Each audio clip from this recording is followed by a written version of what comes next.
All right, so today I'm going to show you how to evaluate sigma notation. So sigma notation is denoted by the Greek letter sigma. And what the Greek letter sigma tells us is to take the sum. So when you see the sigma, it tells us to take the sum.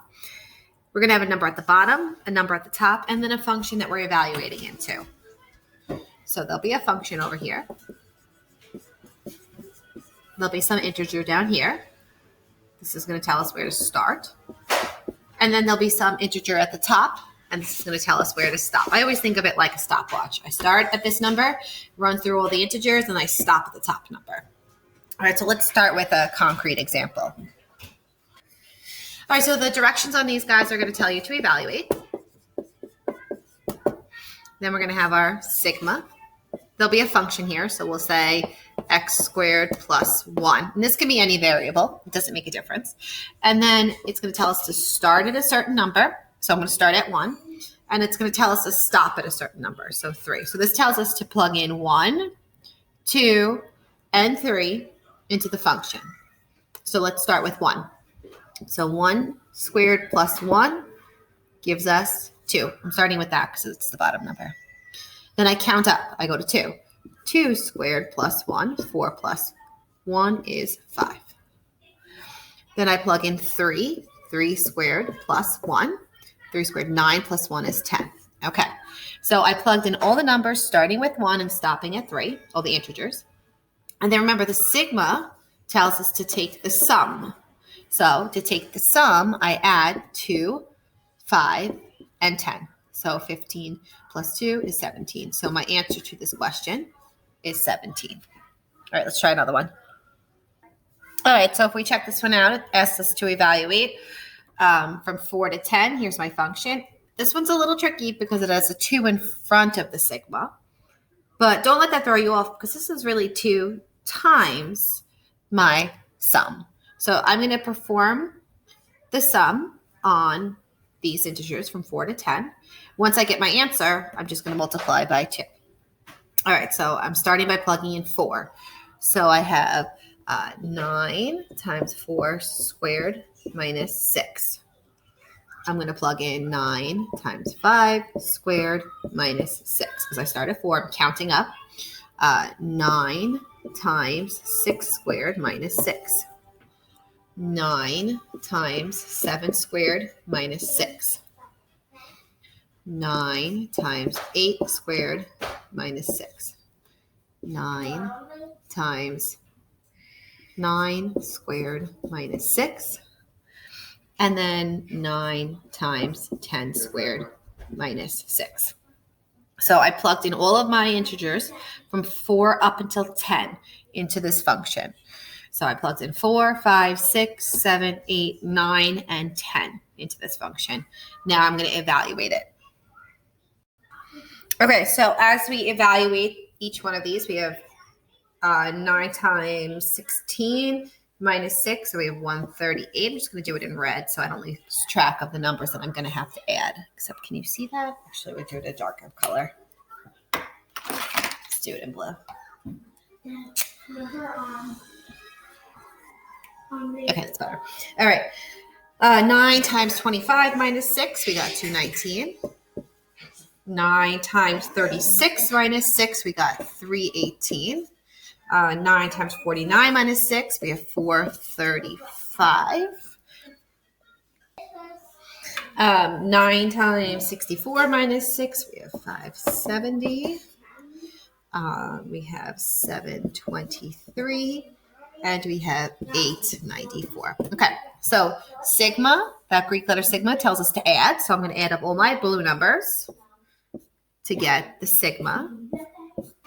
So I'm doing 138 plus 219 plus 318 plus 435 plus 570 plus 723 plus 894. All right, so when we add all those numbers up, we get 3,297. Okay, now keep in mind that we have the 2 in front here. So in order to get my answer to this final question, I have to do 2 times whatever I got in the sum. And my sum was 3,297. So I have to multiply that by 2. And I get my final answer to be 6,594. All right, so that's how we evaluate the sigma. Another thing we could have done, if you noticed, is we could have actually taken each one of these answers here and multiplied them by 2 first and then took the sum. That gets a little sloppy for me, so I like to take the entire sum and then multiply by 2 to get my answer. All right, so let me show you one more sigma that could be a little tricky because sometimes they like to confuse you by adding multiple variables to evaluating the sigma. So notice they want you to plug into n because they're saying start when n equals 1. But there is an a variable here. That's okay. We're not plugging in for a. We're only going to plug in for n. So we're plugging in for 1, 2, and 3. Stop at 3. So 1 squared plus, I'm not plugging anything into a, so I have 1 plus a. All right. 2 squared plus a. I have 4 plus a. And I'll put my own over here. 3 squared plus a. So I have 9 plus a. So the sigma tells me to take the sum of all of those. So I'm going to add all these guys. So I have 9, 1, and 4. Those are my like terms. So I have 14. And then a, and a, which make 3a. So they try to make it a little bit trickier sometimes by adding in additional variables, but you would just treat the variable as a variable throughout the entire evaluation. All right, so why don't you guys try a few of these out, and you can always. One last thing I wanted to show you before you attempted the homework. If you actually happen to have a calculator like this at home, you can use the sigma function on your calculator. If you press the math button and you go down to, I should say math, that looks weird. And you go down to option 0. If you notice, it says, can you see that? Sigma notation, option 0.